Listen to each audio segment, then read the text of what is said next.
Je propose de commencer avec Manon et Mélissa, puisque je préside. Je trouvais que c'était plus convivial de commencer avec une équipe qui n'est pas responsable de l'animation.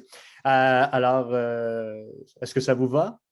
Ça nous va parfaitement, oui. Alors, Ouais, pour de le toute façon, fonctionnement, Francis animait déjà beaucoup mieux que toi tantôt en nous accueillant avec gentillesse, lui. ben, c'est pour ça que je n'ai pas eu à le faire. Parce que je suis tout seul, je me cherche des amis.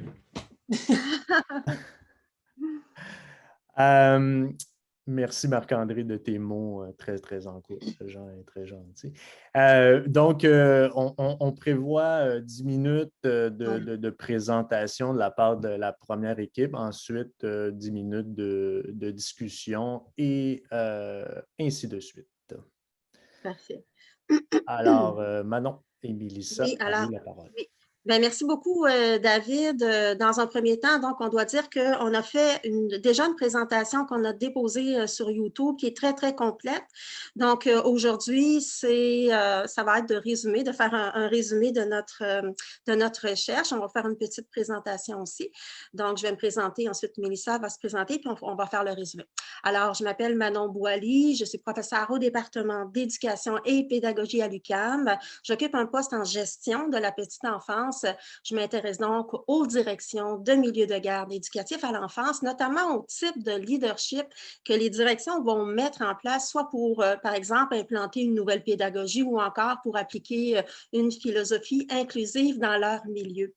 J'ai la chance de travailler sur plusieurs projets de recherche avec ma collègue Mélissa Bissonnette, que j'aime beaucoup, principalement dans des milieux éducatifs pluriethniques. Donc, Mélissa, je vais te laisser te présenter. Bonjour tout le monde. Donc oui, je suis également professeure au département d'éducation et pédagogie de l'UQAM et je suis spécialisée en gestion de la diversité en éducation. Donc concrètement, je m'intéresse vraiment à la prise en compte de la diversité, des différentes diversités en éducation, qu'elles soient ethnoculturelles, linguistiques, même de genre. Donc, et ce, à travers les différentes pratiques professionnelles des différents acteurs en éducation. Alors voilà. Donc, pour mettre la table à notre projet, on dirait que ces dernières années, nous nous sommes intéressés donc au type de leadership des directions en nous attardant toutefois au leadership éthique selon le cadre établi par Starat.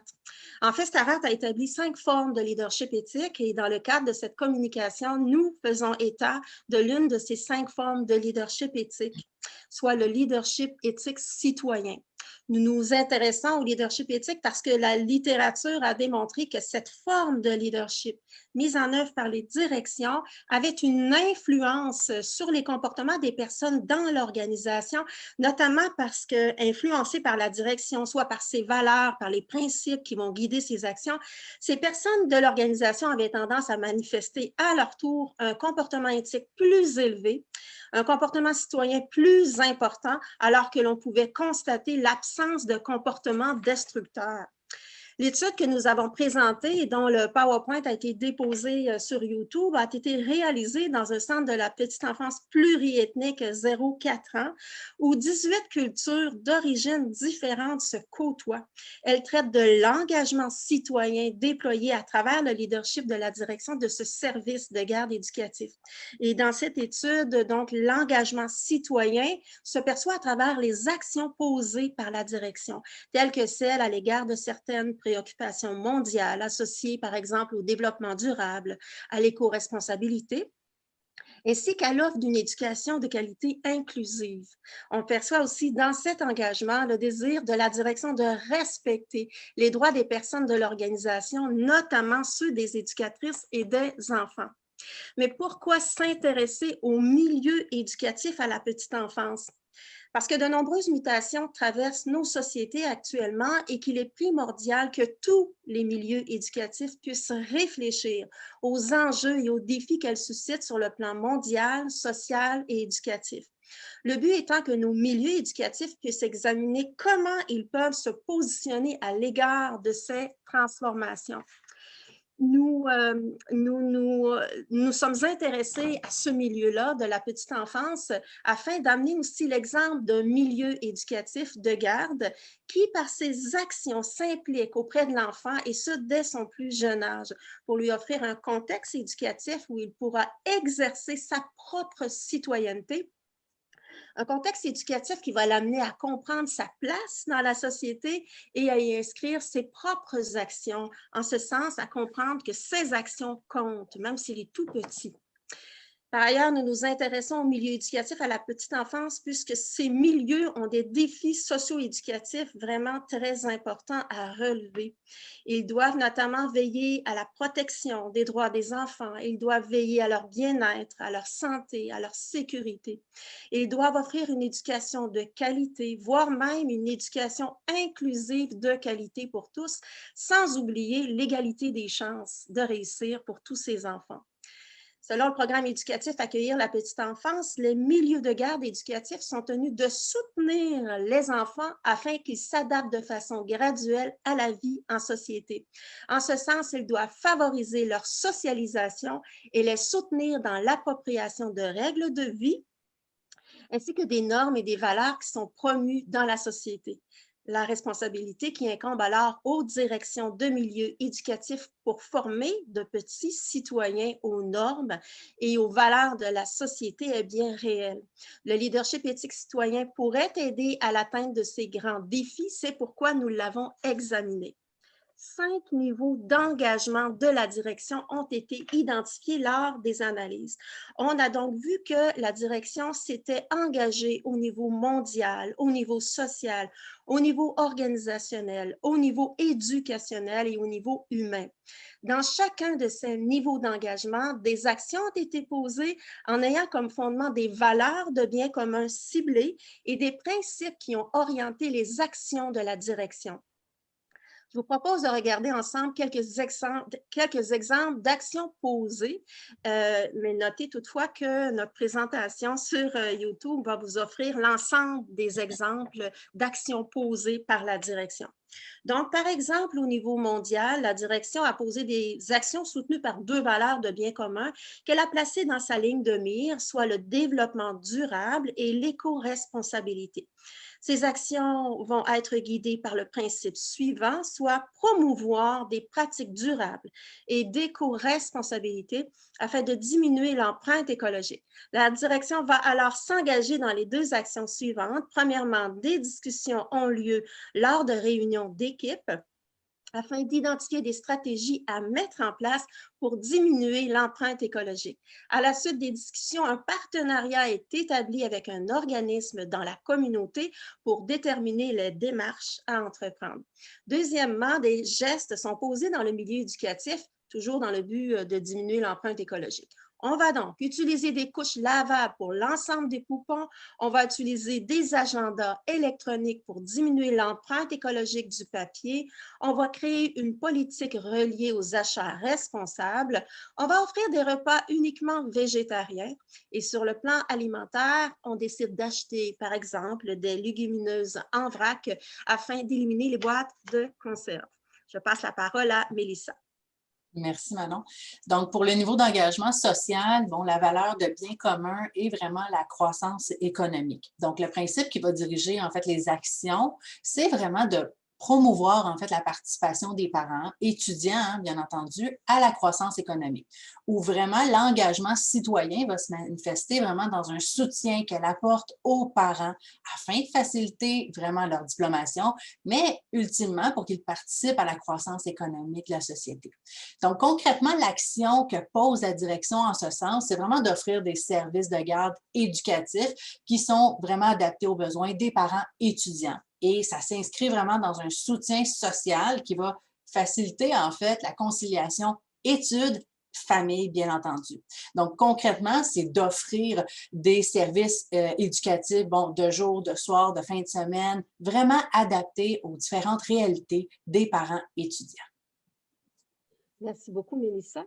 Donc, voici maintenant un exemple où la direction va engager son leadership sur le plan organisationnel en ciblant la valeur suivante: un environnement éducatif équitable et inclusif.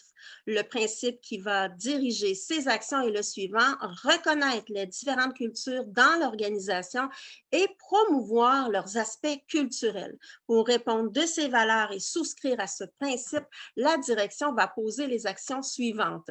Elle va offrir des repas provenant de différentes cultures. Elle va mettre à la disposition des enfants des objets représentant les cultures dans les centres de jeu. Elle va adopter une politique alimentaire à l'intérieur de laquelle il est possible d'utiliser des fourchettes et des baguettes afin de respecter les coutumes de diverses cultures. Elle va inviter les parents de diverses origines dans le milieu de garde afin d'enrichir la compréhension des enfants sur les coutumes et les cultures de tous les enfants du service de garde. Finalement, à titre d'exemple d'engagement de la direction sur le plan éducationnel, les analyses ont démontré que la direction avait retenu plusieurs valeurs de bien commun, dont celles reliées au droit à la démocratie. Le principe qui guidera ces actions est le suivant: promouvoir la démocratie à l'intérieur de l'organisation entre les enfants. Deux actions découleront de ce principe et de ces valeurs. Comme première action, donc, la direction va instaurer le Conseil des grands. Les enfants de 4 ans sont amenés alors à discuter de certains sujets tels que l'amitié, la liberté. Lors du Conseil des grands, les enfants apprennent également à accepter l'opinion des autres, à faire des choix et à prendre des décisions ensemble. Comme deuxième action, des ateliers de philosophie intégrés au Conseil des grands sont organisés, à l'intérieur desquels les enfants sont amenés à s'exprimer sur un concept en particulier, par exemple la liberté. Les enfants définissent donc ensemble, ils ont 4 ans, ce que signifie pour eux la liberté. Ils tentent de trouver des exemples de ce qu'est la liberté et quelquefois des contre-exemples. Ils en viennent alors à discuter des animaux qui sont dans les zoos pour approfondir ce concept de liberté. Donc, on vous invite à visionner notre vidéo sur YouTube afin de voir toutes les actions posées par la direction comme manifestation de son leadership citoyen afin de vous en inspirer à votre tour pour créer et offrir aux enfants des contextes éducatifs qui vont leur permettre d'exercer leur citoyenneté. Merci beaucoup pour votre attention. Merci à vous deux. Nous avons 10 minutes pour la période de questions et de réponses. Donc, tout simplement, levez la main avec l'onglet réaction de votre logiciel. Oui, Francis. Oui, merci Manon et Mélissa. J'avais écouté aussi hier là, votre conférence là, qui est sur le site. Et donc, j'aurais aimé ça peut-être. Est-ce que vous pouvez prendre un peu plus de temps pour nous expliquer le Conseil des grands? Comment ça, là, vous avez ajouté quelques informations, mais je serais curieux de savoir comment ça fonctionne en fait. En fait, dans ma mémoire, là, parce qu'on n'a pas on l'a pas inscrit, là, ce conseil-là avait lieu une fois par semaine. Et dans le Conseil des grands, donc, la directrice, ce qu'elle faisait, c'est qu'elle était vraiment à l'écoute pendant la semaine, par exemple, de ce que les enfants discutaient, de ce qu'ils parlaient. Et, par exemple, ils ont parlé de liberté.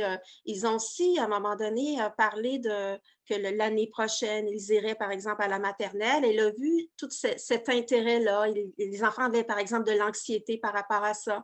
Donc, il y avait le concept de nouveauté, d'adaptation à ce qui est nouveau. Et là, ils discutaient. Donc, elle, ce qu'elle faisait, c'est qu'elle allait chercher des spécialistes dans la communauté pour amener aussi ces concepts-là. Donc, elle est allée chercher, par exemple, des spécialistes en philosophie pour enfants pour amener le concept de liberté. Il y avait ça pouvait se faire à l'aide de marionnettes, par exemple, vraiment une mise en situation que les enfants avaient par rapport à ça. Et là, les enfants pouvaient s'exprimer. Et les spécialistes étaient vraiment à l'écoute de ce que les enfants disaient et prenait la direction des enfants, donc pour construire avec eux. Et je me souviens à un moment donné aussi, ce qui les intéressait, c'était le concept de développement durable, d'éco-responsabilité. Et puis, encore là, donc, il y a des gens qui sont venus pour faire une expérience créative avec les enfants, mais cette fois-ci à partir de matériaux qui avaient une seconde vie. Donc, c'était des matériaux qu'on n'utilisait plus, mais les personnes ont voulu montrer c'était quoi, donc, la vision, la philosophie du développement durable, donc concrètement.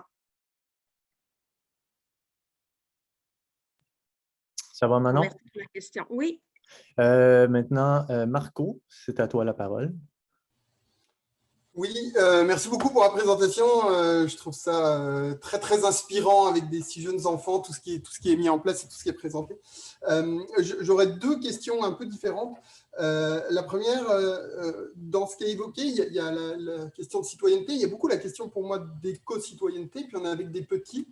Et je me demandais quelle place, dans les actions qui sont mises en place concrètement, quelle place prenait le rapport au monde vivant non humain, aux animaux, aux plantes, au respect de leur vie, etc.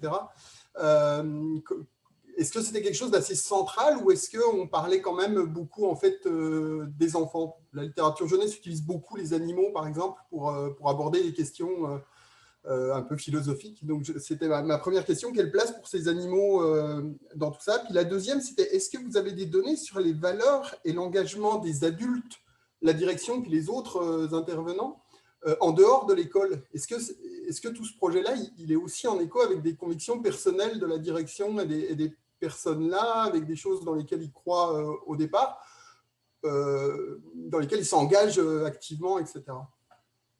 Mais en fait, je vais répondre déjà. Merci beaucoup, Marco. Je vais tenter de répondre à vos questions. C'est que la direction, sa conviction à elle, c'était qu'elle voulait s'engager dans les objectifs de développement durable de l'UNESCO.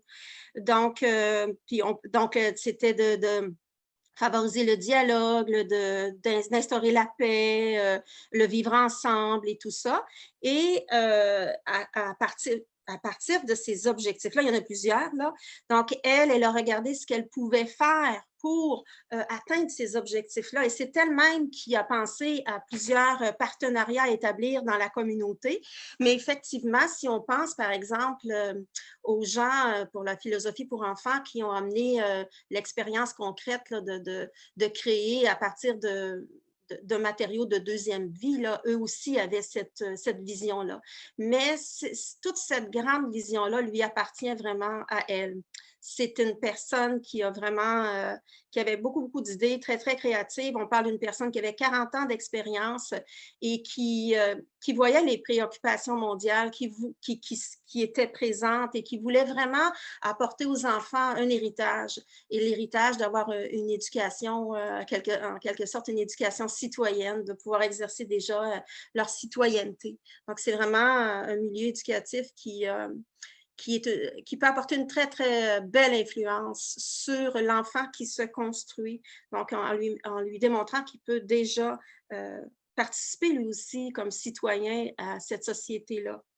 Maintenant, pour l'éco-citoyenneté, en fait, dans éco-citoyenneté, on le sait, il y a la partie écologie, puis il y a la partie citoyenneté, donc les droits, les devoirs, le vivre ensemble.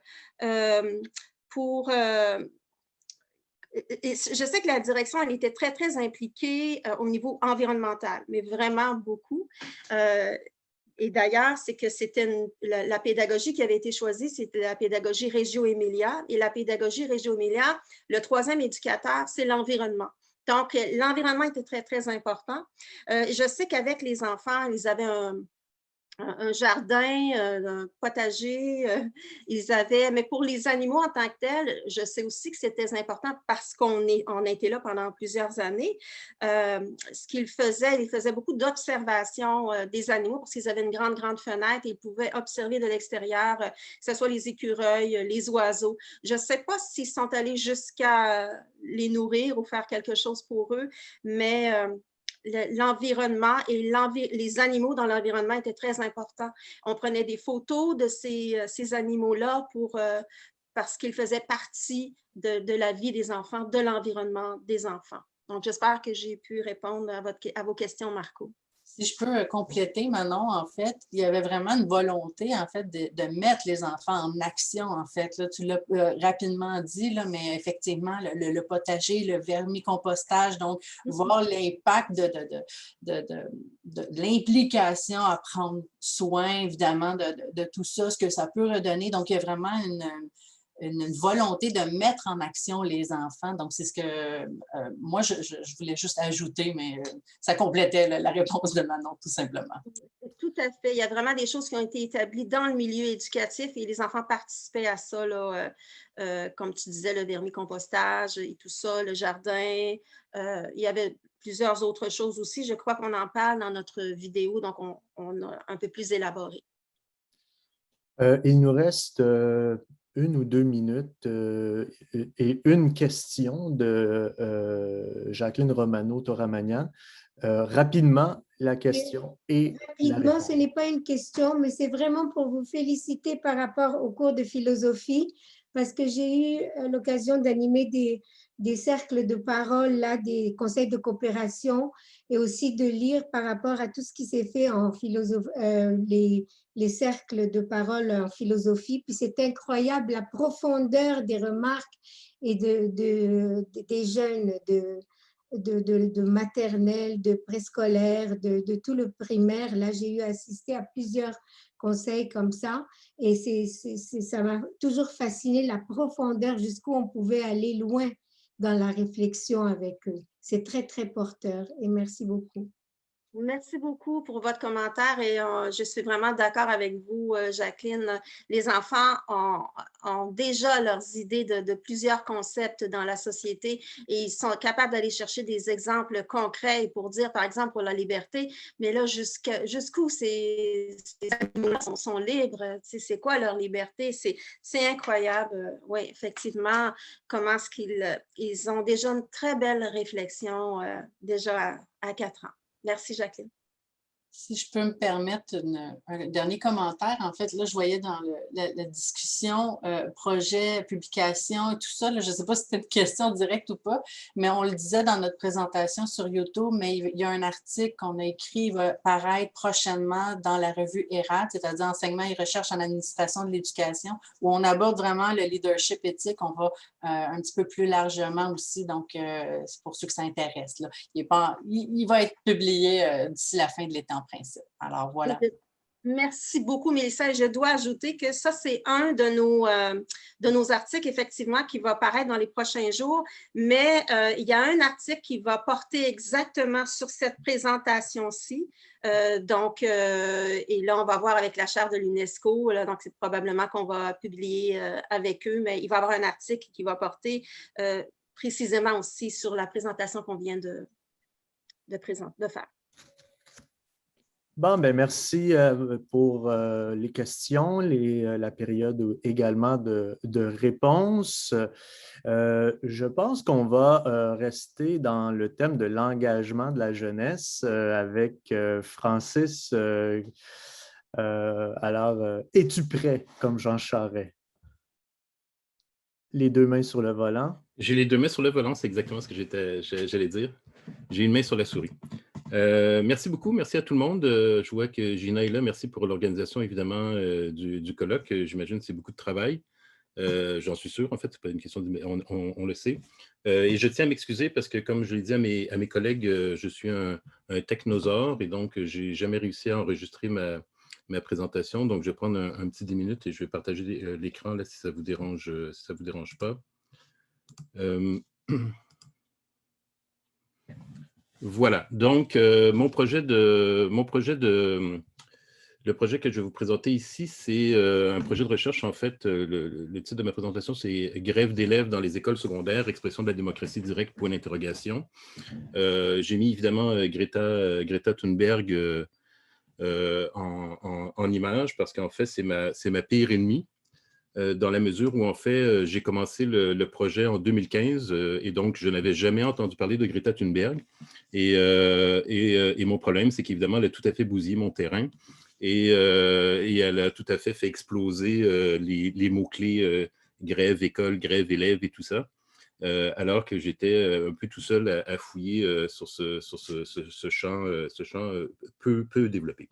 Donc, moi, je viens de la science politique, donc peut-être ça va expliquer peut-être des certains décalages en termes de manière de présenter les choses. On peut évidemment avoir un dialogue interdisciplinaire, mais je ne viens pas des sciences de l'éducation.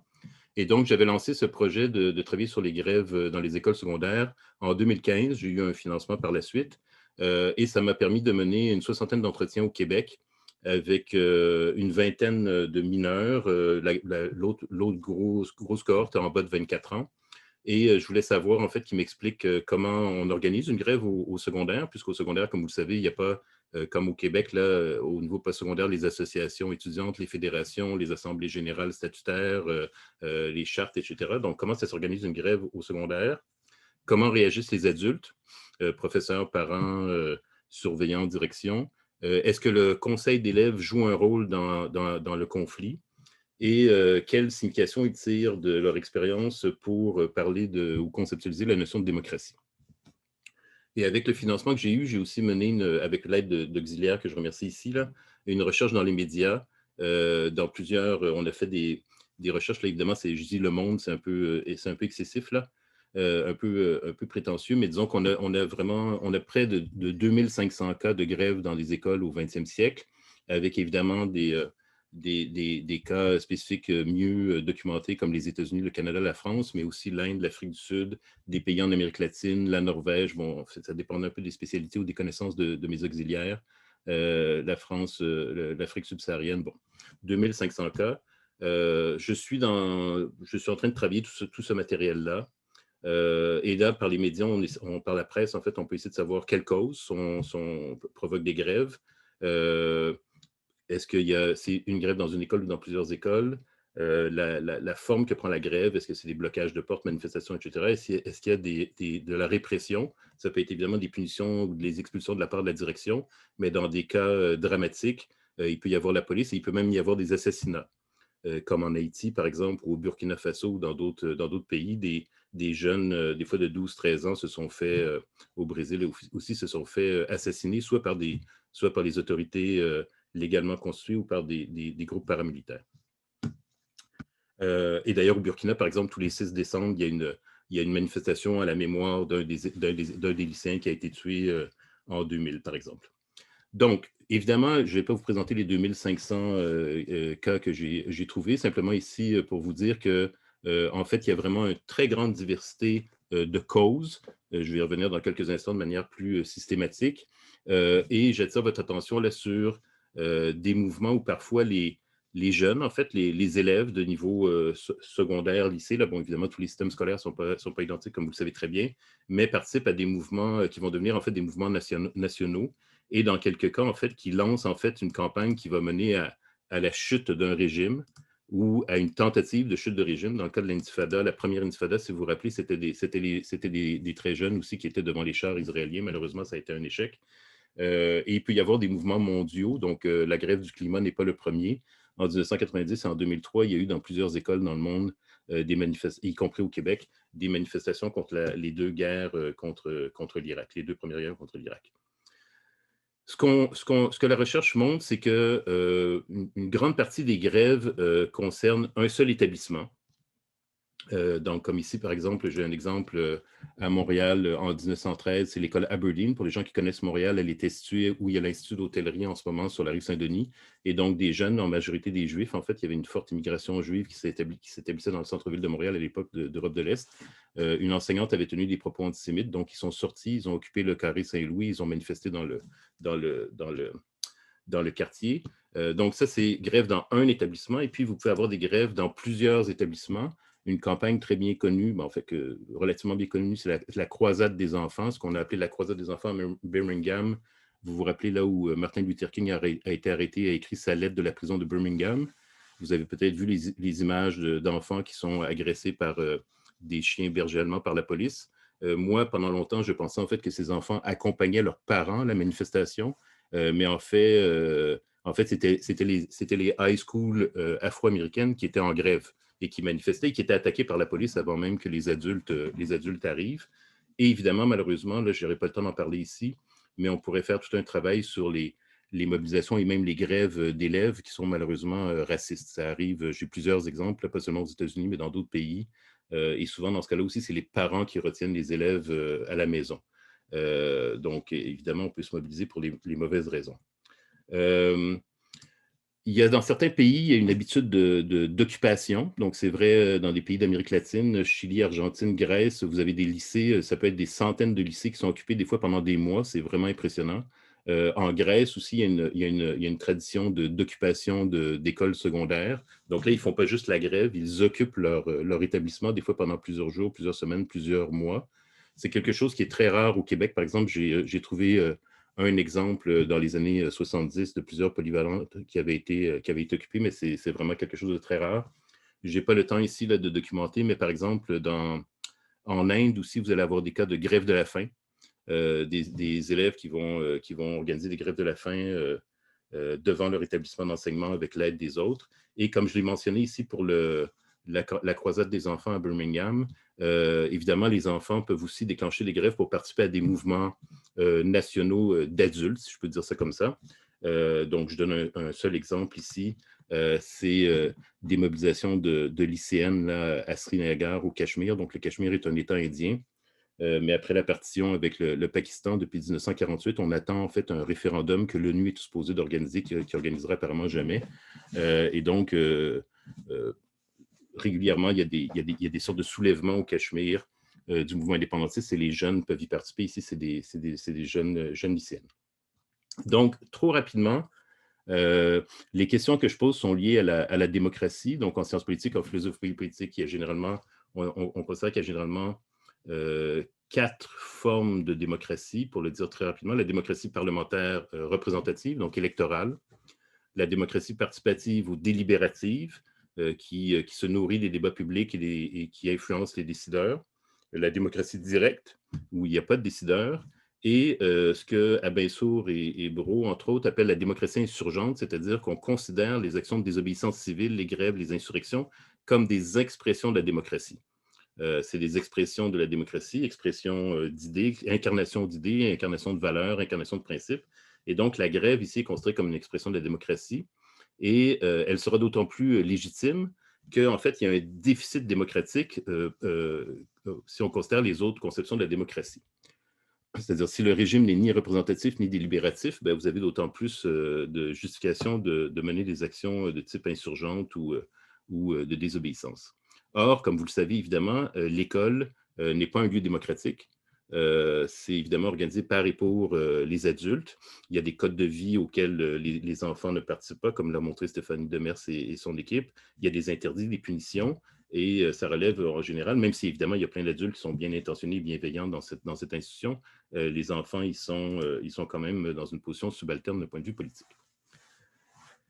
Donc, la grève peut être d'autant plus légitime. J'arrive au conseil d'élèves dans quelques instants. Je vais passer là-dessus parce que ça, vous connaissez mieux que moi. En fait, là, c'est la question de l'enseignement démocratique et des transmissions des valeurs. Vous présentez ça et vous le savez beaucoup mieux que moi.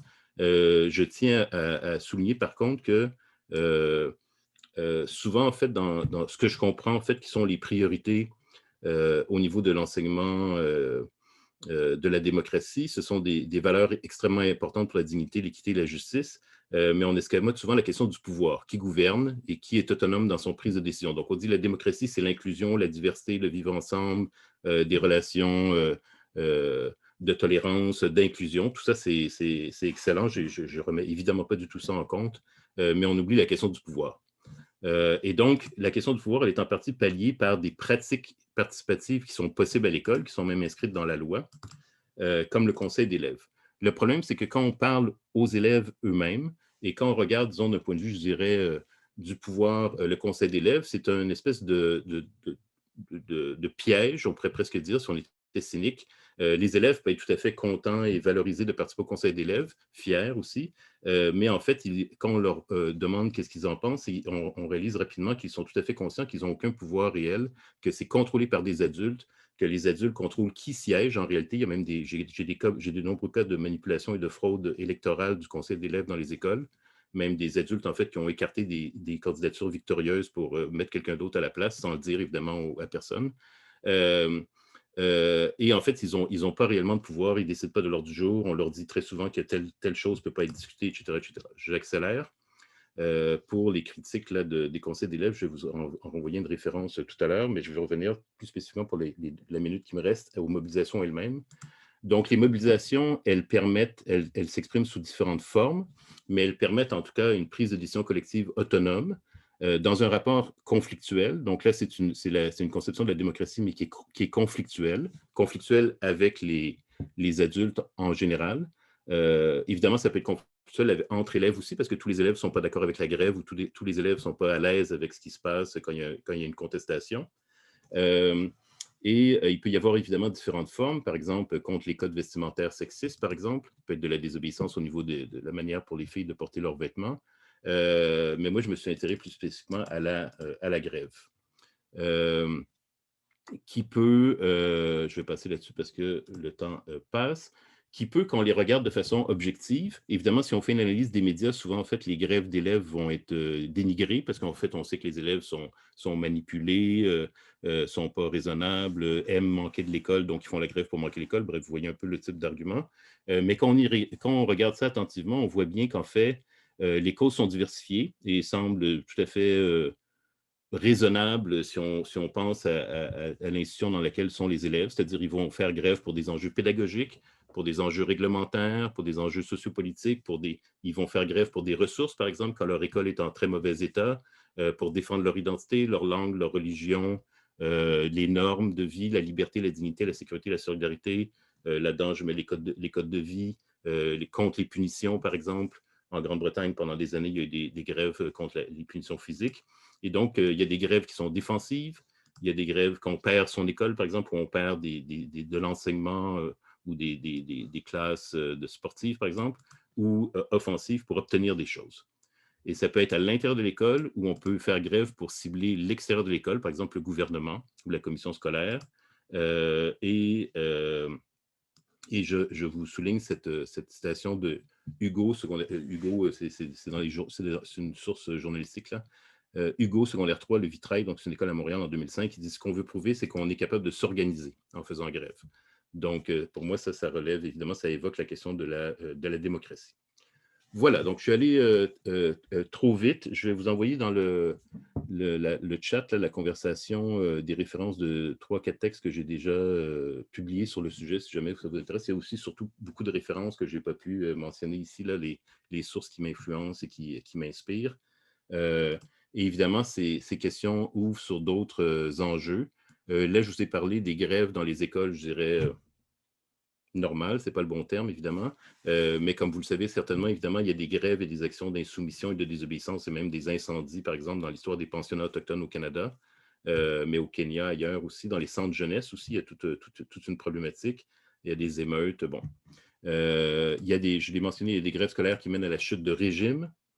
Et il y a évidemment des écoles qui, en fait, sont beaucoup plus démocratiques que ce que nous avons en termes de prise de décision, pas simplement, c'est important, là, mais c'est fondamental, en fait, mais pas au-delà de la question de l'inclusion, de la diversité, de la tolérance, la question de la prise de décision collective.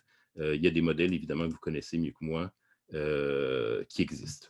Et finalement, je finis sur cette photo. C'est une grève d'élèves il y a quelques années en Palestine, où les élèves palestiniens et palestiniennes protestaient pour avoir des écoles du même niveau que leurs camarades juifs israéliens. Voilà. Désolé, je suis allé très vite et malgré tout, j'ai dépassé mon temps. Oui, mais nous avons quand même 6 minutes pour la période de questions-réponses. La parole est à vous. J'ai déjà, oui, une main levée. Laurence Guérin. Oui, bonjour. Merci beaucoup pour cette présentation très, très intéressante. Je voulais juste, si je puis me permettre, corriger une chose. La démocratie délibérative n'est seulement pas là pour informer, mais aussi pour prendre des décisions. Et les récentes évolutions dans la façon de penser, comme le fait Hélène Landemore et d'autres auteurs, vont dans cette direction. Une démocratie délibérative qui est beaucoup plus directe. Donc, c'est très, très intéressant et j'utilise ce travail pour mon travail en comment donner une voix aux étudiants et dans l'enseignement. Donc, je voulais vraiment beaucoup vous remercier. Ça m'a beaucoup inspiré.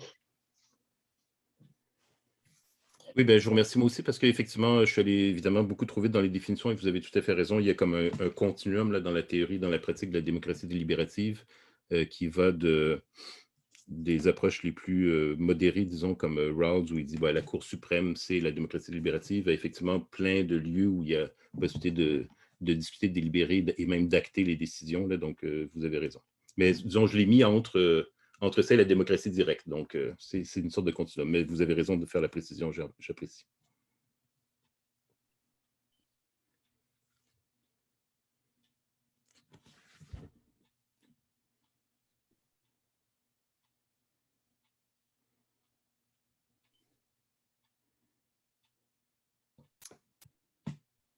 Oui, Manon. Oui, Francis, qu'est-ce que vous pensez du Conseil de coopération de la pédagogie Freinet? Est-ce que vous connaissez comment ça fonctionne? Est-ce que vous trouvez que c'est un processus, qu'on est en mesure d'établir un processus démocratique? Donc, j'aimerais vous entendre là-dessus. Ben, moi, j'ai assisté à une discussion avec des enseignants qui enseignent dans des écoles Freinet en France. Mais j'avoue que, et c'est probablement une lacune de ma démarche. Je ne travaille pas sur les approches pédagogiques comme telles. Ça vient de mon manque de formation aussi. Là, donc, mais ce qui m'a intéressé chez Freinet, j'ai eu beaucoup de discussions, c'est sur leur assemblée, justement, parce qu'ils ont des assemblées hebdomadaires ou même ils peuvent avoir une assemblée d'urgence chaque jour. Et c'est pour ça que je vous posais la question sur le Conseil des grands. C'était vraiment super intéressant. Puis, je parlais en fait à une enseignante qui, elle, est arrivée à Freinet en novembre, là, en remplacement. Elle paniquait complètement parce qu'elle venait d'un lycée français régulier. Là, et donc, elle a totalement paniqué à l'idée qu'il fallait organiser une assemblée avec sa classe. Et sa classe lui disait, mais non, mais c'est pas votre assemblée, c'est notre assemblée, on l'organise nous-mêmes, là, vous avez pas, il ne faut pas s'énerver. Là. Et elle dit, ça aide tellement, même au niveau de la discipline, elle dit, il y a tellement de choses qui changent avec des assemblées hebdomadaires, c'est incroyable. Puis moi, après ça, j'ai essayé de savoir s'il y avait des élèves qui résistaient à la décision d'assemblée. S'ils la contestaient. Puis elle disait, ben oui, il y a des trucs, il y en a qui boudent, il y en a qui tournent le dos, il y en a qui... il y a des manières de désobéir à la démocratie, à la majorité aussi, évidemment. Mais bon, ça ne répond pas exactement à la question de Manon là, sur le... Non, mais c'est déjà une piste intéressante. Merci beaucoup, Francis.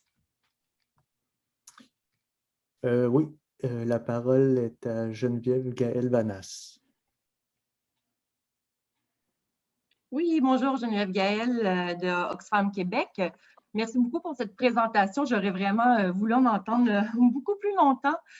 Dites-moi, dans ce processus de démocratie, quand les jeunes ou plutôt même les activistes font preuve de désobéissance civile pour aller au bout de leurs convictions et que ce soit de la mobilisation en présentiel, même en virtuel, hein, on parle beaucoup de immobilisation.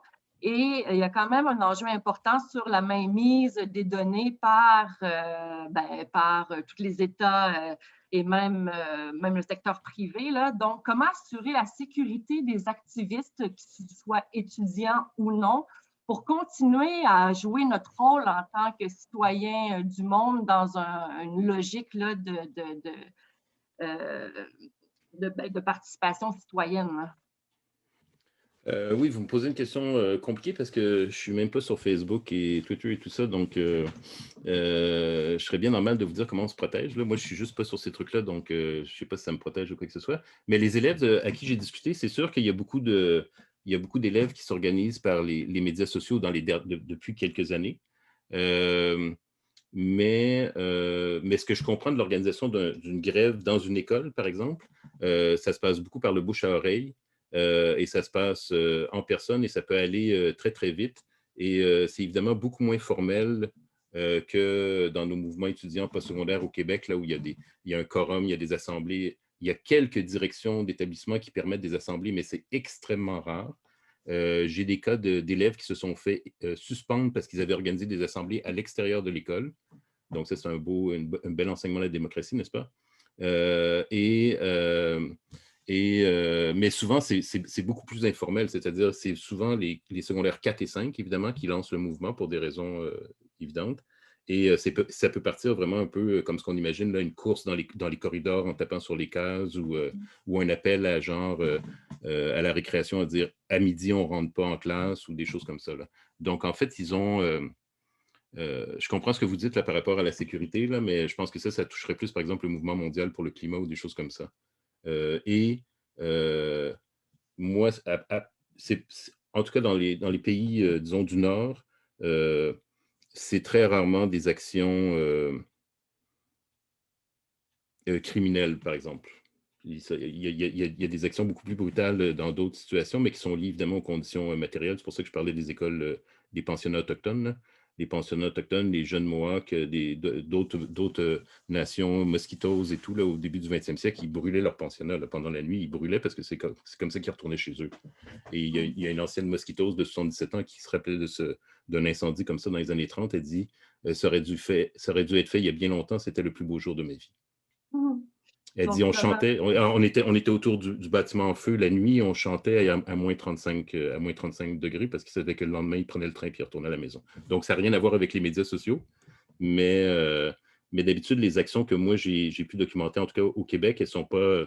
Il n'y a pas un gros niveau de risque de répression parce qu'en fait, c'est pas... Voilà, je ne sais pas si ça répond. Ben, ce que j'entends, en fait, c'est que dans la démocratie formelle versus dans la démocratie plus informelle, il y a différents niveaux de conséquences et puis qu'au Québec, sont peut-être plus élevés malgré peu élevés, en fait. Merci beaucoup. Oui, nous avons le temps pour une dernière question.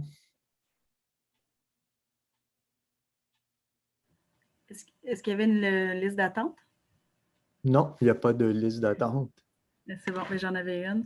Je m'appelle Sarah Charland-Fauché, je suis impliquée au CIBL à Rimouski. On travaille beaucoup dans les écoles. Puis je me demandais si dans vos études, vous aviez pu observer avec les jeunes au niveau secondaire le travail des organismes autour, en fait, des fois qui ont soutenu que ces grèves-là puissent durer dans le temps. Parce que ici, en fait, on était loin de Montréal, donc c'était moins propice. Là. Les jeunes étaient intéressés, mais ça restait quelque chose qui était de Montréal, qui n'a pas été souvent présente dans la culture secondaire ici. Ça a déjà eu lieu, mais très peu. Puis c'était très délicat d'intervenir parce que justement, vite, on va se faire dire on va se faire pointer, en fait, dès que l'organisation s'améliore un peu parce que des acteurs externes sont là. Mais je me demandais s'il y avait des cas où j'avais envie de vous entendre là-dessus, en fait, sur les acteurs informels, des fois qui peuvent œuvrer autour à renforcer, en fait, les compétences organisationnelles de ces jeunes-là, leur participation, faire en sorte que, justement, ça aille au-delà d'une manifestation. Ici, les jeunes sont sortis dans la rue, puis tout ça, mais pas de là être capable de savoir comment s'organiser ensuite. Puis, c'est pas évident parce que comme ils sont critiqués de leur direction ou, comme vous dites tantôt, les professeurs, c'est très peu reconnu, en fait, au niveau secondaire, une opposition de cette sorte-là. Mais comme intervenant extérieur, on est extrêmement mal placé, en fait, pour les accompagner, alors que d'habitude, c'est notre travail, c'est notre mission que d'accompagner leur participation citoyenne dans la société. Là, vous parlez surtout de la grève du climat, j'imagine? Oui. Oui, non, honnêtement. Il y avait envie de se remobiliser là, par rapport à la pandémie, puis je ne savais pas où me situer. Oui. Mais honnêtement, c'est une des critiques qu'on leur fait dans les médias. Là. Comme je l'ai dit, il y a les discours sont souvent péjoratifs. Là. Bon, la grève du climat, c'est un peu différent, mais dans l'histoire. Et une des lignes qu'on tient généralement dans les médias, c'est qu'ils sont manipulés par des adultes, c'est sûr. Donc, dans les années 30, ils étaient manipulés par les communistes. ils sont manipulés par les syndicats des profs, ils sont toujours manipulés. Mais moi, honnêtement, j'ai l'impression qu'en fait, ils ont très peu de liens avec l'extérieur. Et par rapport au mouvement étudiant postsecondaire, ce qui m'a surpris, c'est que je pensais que le mouvement postsecondaire faisait beaucoup d'encadrement. Mais en fait, ce que j'ai découvert, c'est qu'en fait, c'est les élèves du secondaire qui démarchent les organisations postsecondaires pour avoir de l'aide. Donc, ça ne vient pas dans le sens on vient vous organiser, c'est les élèves du secondaire ont par exemple un frère ou un cousin ou un voisin qui est dans une association étudiante de cégep ou d'université, puis ils vont aller chercher des ressources. Ils n'ont pas de ressources, ils n'ont pas d'argent, ils n'ont rien. Donc, par exemple, juste pour faire des bannières puis des choses comme ça, ils vont aller demander à l'association étudiante des grands frères un peu d'aide. Mais moi, ce que j'ai vu, c'est que c'est généralement très autonome. Je ne suis pas sûr que les directions aimeraient par ailleurs que des organisations viennent se mêler de ça parce que généralement, c'est quand même assez conflictuel avec les directions. Ça va une journée, mais quand c'est plus qu'une journée, les directions généralement perdent patience assez rapidement. Puis évidemment, il y a la triangulaire avec les parents là, qui est compliquée. Merci Francis. Il nous reste 10 minutes là, pour la séance. Il y a quelques questions dans le clavardage. Je t'invite Francis à peut-être répondre par écrit. Il y a une main levée. Marc-André, est-ce que tu veux... Très rapidement, j'ai perdu la connexion tantôt, je l'ai retrouvée, là, mais c'est pour dire aux gens que Francis a publié un article dans la Revue des sciences d'éducation 46.3 cette année qui porte sur cette question-là et où les gens pourront donc voir peut-être davantage aussi ce qu'il voulait dire. C'est un très bon article. Je ne veux pas te couper là sur le pied, mais c'est déjà dans le clavardage. Félicitations. J'ai fait mon autopromotion. Alors, il reste, merci Francis, merci à tous, à toutes. Merci à vous, merci pour les questions aussi. Oui, le débat va continuer. Il reste une présentation, l'équipe de Marc-André et moi. Il nous reste 10 minutes, nous tenterons de parler le plus rapidement possible. Nous avons préparé une vidéo, mais elle n'a circulé qu'à l'interne. Nous allons présenter un résumé de notre communication. Je vais partager l'écran.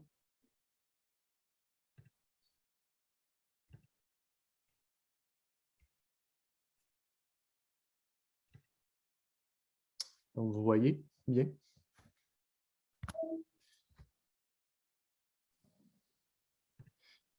Donc, le titre de la présentation qui est « Nous, qui est eux » dans le programme d'histoire nationale au secondaire, dans le contexte québécois. Et nous avons aussi regardé les manuels scolaires là, associés à ce programme. Donc, je vais passer très, très rapidement pour résumer les grandes lignes de notre recherche. Donc, la question de recherche est quand même très simple, concerne la place du « nous » dans ce programme obligatoire. Là, l'histoire nationale est obligatoire en secondaire 3 et en secondaire 4. Et il s'agit en même temps de se questionner sur les oppositions explicites pouvant apparaître dans les manuels, dans les ensembles didactiques, dans l'enseignement de l'histoire nationale, donc pour reprendre des oppositions classiques entre l'identité et l'altérité, les conceptions de la nation, les mémoires qui sont exprimées. Donc, ce sont des enjeux qui nous intéressent depuis, je dirais, peut-être une dizaine d'années. Nous avons fait plusieurs générations de manuels et de programmes. Nous avons analysé plusieurs générations de manuels et de programmes. Donc, y a-t-il un « nous » Et s'il y a un nous, à quel référent renvoie-t-il? Le nous réfère-t-il à l'humanité, aux opprimés, aux Canadiens français, à une majorité historique, aux habitants du territoire du Québec, à une multiplicité de groupes? Donc, ce sont les questions que l'on se pose en regardant le programme d'enseignement d'histoire et les manuels.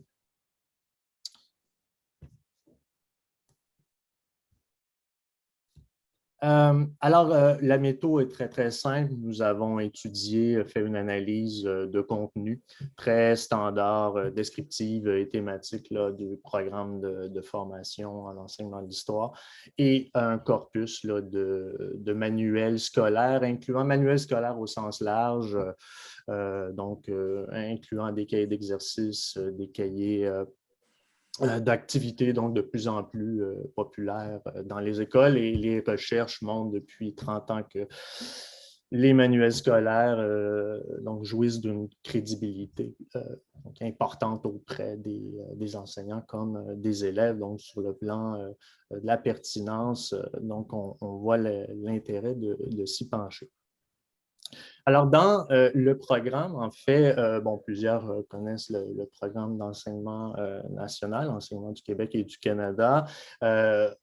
On voit une certaine transformation, par exemple, la compétence sur la citoyenneté ou la compétence portant sur la problématisation là, des questions historiques. Donc, ce sont des aspects de la compétence qui ont disparu. Et le nombre de concepts a aussi été réduit de moitié. Donc, il y a 8 grandes périodes, ce qu'on appelle des réalités sociales. Donc, la première période, vous voyez, c'est une période qui est quand même assez longue. La deuxième période, incluant la conquête britannique, c'est une période plus courte, mais une période très dense dans le programme. La même chose pour la troisième période, le régime canadien et le régime, ce qu'on a appelé en parenthèse, plutôt en guillemets, le régime québécois. Et dans l'étude des manuels, nous nous sommes arrêtés à cette période-là du régime québécois, c'est-à-dire de l'après-guerre 1945 à 1980, puisque c'était impossible là, d'analyser l'ensemble des manuels. C'est plusieurs milliers de pages. Donc, lorsqu'on regarde le programme, la place de l'identitaire, de l'identité, vous voyez dans les 3 premières puces des concepts là, de nation, le concept de nation, de particularité, d'identité collective. On voit la place de la nation. C'est beaucoup plus présent que dans le programme précédent. Aussi, l'occurrence du mot autochtone, donc quand même 54 occurrences. Par contre, il est souvent concentré dans les premiers chapitres du programme portant sur les premiers occupants et le régime français. Ensuite, le concept s'estompe un peu. Et en ce qui a trait au concept, je dirais, lié à la pensée historienne ou historique, donc on voit méthode, source, etc., critique, là, etc., on voit que ces concepts qui sont liés vraiment à la démarche d'enquête historienne apparaissent plusieurs fois dans le programme, mais sont souvent répétés. C'est souvent d'une réalité à l'autre. Il y a beaucoup de bruit parce que ce sont souvent les mêmes phrases qui sont répétées. Marc-André, veux-tu continuer? Oui, j'aimerais ça parce qu'il reste 1 minute. Je vais donc centrer, je ne regarderai pas les diapos, je passe direct à travers tout ça. Là. Une chose qu'on remarque d'abord, c'est que dans notre corpus, les résultats qu'on va vous donner sont pas juste majoritaires, sont quasiment totalitaires. C'est à peu près par rapport au bout qu'on a examiné, qu'on a analysé, c'est presque toujours la même chose et ça prend presque entièrement ces pages-là. Donc, c'est toujours la même chose à peu près dans chacun des manuels et de l'un par rapport à l'autre. Donc, ce qu'on voit, entre autres, c'est que la culture québécoise est incarnée, c'est comme un en soi révélé. Ce n'est pas un construit, il n'y a pas de division au sein de cette incarnation-là, il n'y a pas de lien avec des luttes non plus. Tout est pareil pour ceux qui sont ainsi et sans aucune déclinaison différente. Pourtant, il y aurait eu des indices qui avaient des divisions sociales possibles qui auraient pu être exploitées, ce n'est pas le cas. Ce qu'on voit beaucoup, donc, c'est l'accent, et c'est en lien, bien sûr, avec le titre de la section, mais c'est le lien avec la culture. Les artistes francophones, surtout ceux de la chanson et du théâtre, et on nomme, par exemple, Yéyé et Michel Tremblay partout, c'est ce qui est typique au sens de, c'est dit d'ailleurs, hein, ça serait l'élément essentiel du concept, l'attribut caractéristique. Donc, c'est typique, et l'accent québécois, par exemple, Joël même, c'est vu comme dans la même chose, est présenté comme étant la preuve de cela, de cette typicité-là. On parle un peu de télé et de cinéma, mais c'est beaucoup la chanson et le théâtre. On parle de francophones nés au Québec, donc des descendants de colons français qui s'appelaient autrefois Canadiens français. Ce seraient eux les porteurs du sentiment national qui est donc associé à un territoire et à une culture, ce qui pourrait, dans le fond, être tout à fait rangé dans la catégorie de l'ethnicité. C'est donc très différent de nationalisme de recherche de l'égalité, c'est de définir ceux qui sont dans la même gang, dans le même nous, justement, pour répondre à notre question. C'est pas un peu comme la fête de Black is Beautiful, c'est pas essayer de montrer on est égaux, c'est de montrer voici l'être de ce que doit être le Québec.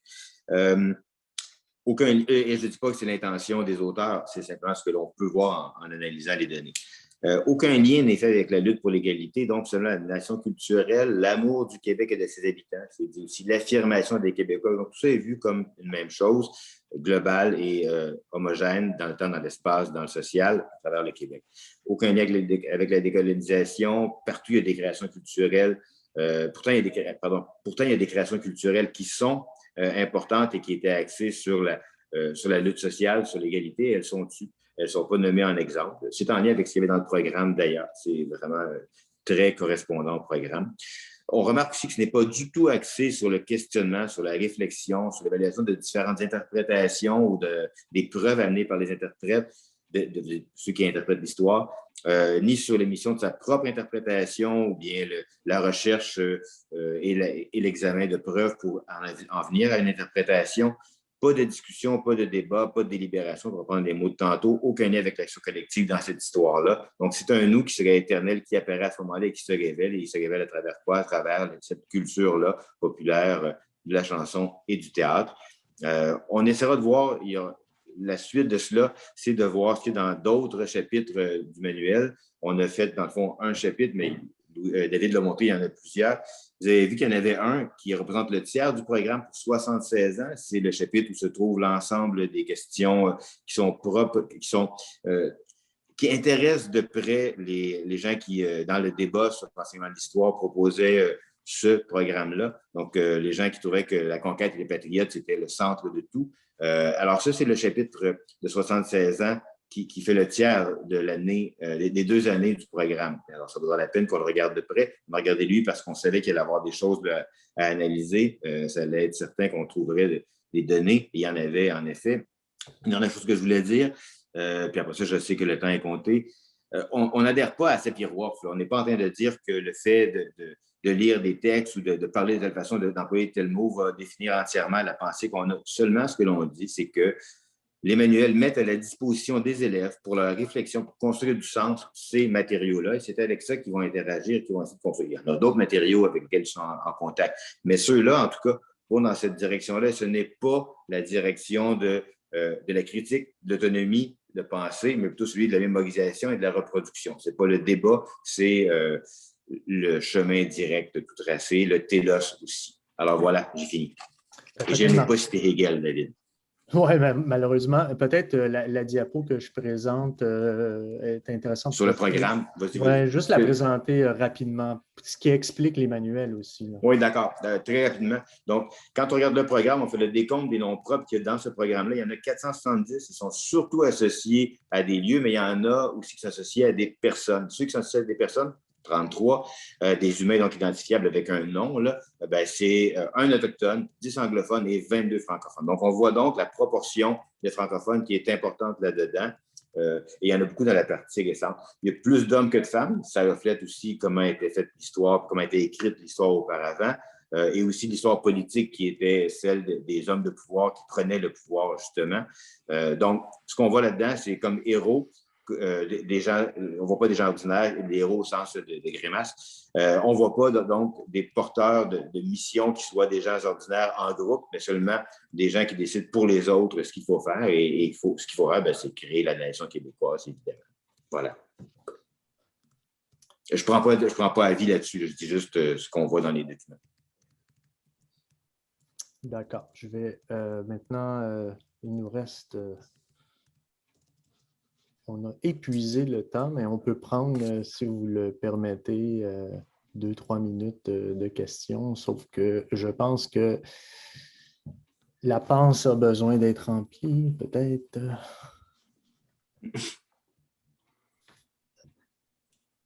Oui, il y a Mélissa. Mélissa, oui. Si je peux me permettre un commentaire très rapide, là, bien entendu, parce que je sais que le temps est compté. Félicitations, c'était super intéressant, en fait, et ça m'amène, c'est pas tant une question qu'un commentaire, ça m'amène à réfléchir, en fait, à comment on peut favoriser des pratiques qui se veulent inclusives lorsque, en fait, les références sur lesquelles on s'appuie, parce que j'ai eu la chance, moi, de voir la vidéo complète à l'interne, je vous remercie. Et donc, lorsqu'on voit peut-être des outils qui se veulent moins inclusifs, qui seraient préférables ou souhaitables, en fait. Donc, je me questionne beaucoup par rapport aux pratiques, en fait, à mettre en place d'inclusion et tout ça, parce que vous disiez dans votre vidéo que, justement, ces outils-là sont très légitimes, je crois, je ne sais pas l'expression que vous avez utilisée, pour les enseignants. Donc là, je me dis, OK, il y a quelque chose à réfléchir à cet aspect-là. Donc, c'est pas tant une question que, bravo, je trouve ça super intéressant. Merci. Merci. Je dirais quand même que si tu me permets, David, que les manuels sont agréés au sens où l'État leur donne son aval, donne les centres de services scolaires des montants d'argent importants pour pouvoir acheter ces manuels-là, et seulement eux, parce que ceux qui ne sont pas agréés sont payés par les parents, je ne sais pas trop qui, s'ils le sont. Donc oui, ils sont légitimes au sens où ils sont officiels. L'État donne le blanc-seing pour dire, voilà, on va payer pour, même s'il ne dit pas quoi faire, il y a un programme.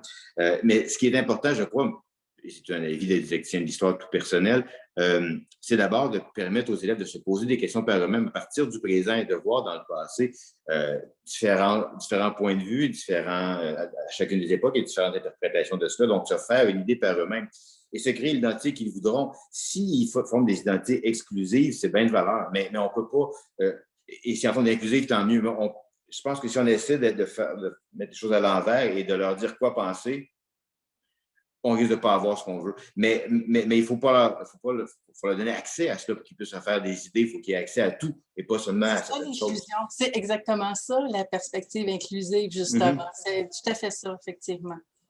Parfait, je vais quand même amener une limite à la présentation. Oui, en fait, j'ai utilisé le terme crédibilité. Il y a quand même plusieurs recherches qui montrent que le manuel est vu comme une transposition curriculaire de la vérité là, par les élèves et les enseignants, là, sans condescendance, en fait. Parce qu'il y a aussi d'autres recherches qui montrent que, notamment de notre collègue Vincent Boutonnet, qu'il y a une grande diversité de pratiques. Il y a des enseignants qui utilisent les manuels pour les déconstruire. Donc, il y a aussi l'usage qu'on n'a pas, on n'a absolument rien dit sur l'usage. Il ne faut pas oublier qu'un manuel est zombie, il n'existe pas, il est mort sans l'usage des enseignants. Et il y a des enseignants qui ne l'utilisent pas. D'autres, beaucoup utilisent une approche qu'on appelle extensive, où ils utilisent plusieurs manuels ou plusieurs cahiers d'exercices, ils font leur propre photocopie, c'est peut-être pas tout à fait légal, je ne sais pas. Mais donc, il y a vraiment une très grande diversité. Alors, il faut apporter aussi, il faut tenir compte de l'autonomie professionnelle, ce qu'on n'a pas fait dans notre présentation. C'est une pure analyse de contenu. Et les manuels reprennent le programme. En fait, tous les noms qu'on voyait tout à l'heure, Charles Lebois, Michel Tremblay, etc., ce sont des noms qui sont dans les programmes, là. Et il y a très peu de diversité dans les artistes cités. Je dirais juste une chose encore, David. rapidement, très, très rapidement, c'est que les cahiers d'exercice qui existent sont achetés par les parents, doivent être remplis au complet. C'est souvent ça dans les commissions scolaires, les centres de services, pardon, au moins 50 %, mais en général 90 à 100 %. Donc, ça, c'est des choses qui ne sont pas agréées, mais qui reprennent le programme et qui sont utilisées presque servilement de force, parce que si on est obligé de payer pour et qu'on est obligé donc de les remplir au complet, bien, on suit tout et on fait tout. Et donc, on s'en sert tels qu'ils sont faits et ça laisse moins de temps pour la critique. Mais il y en a, c'est vrai. Alors, ben, merci à tous, à toutes de cette séance. Et je sais que nous avons très faim. Et on se revoit. Excuse-moi, Gina, je pense que j'ai besoin de toi. À quelle heure on reprend? À 14 heures. 14 heures. Non, OK, on a. Donc, un petit peu avant. Ouais. Un peu avant. Merci à tous, merci à toutes. Merci à nos présentateurs, présentatrices. Et tout le monde.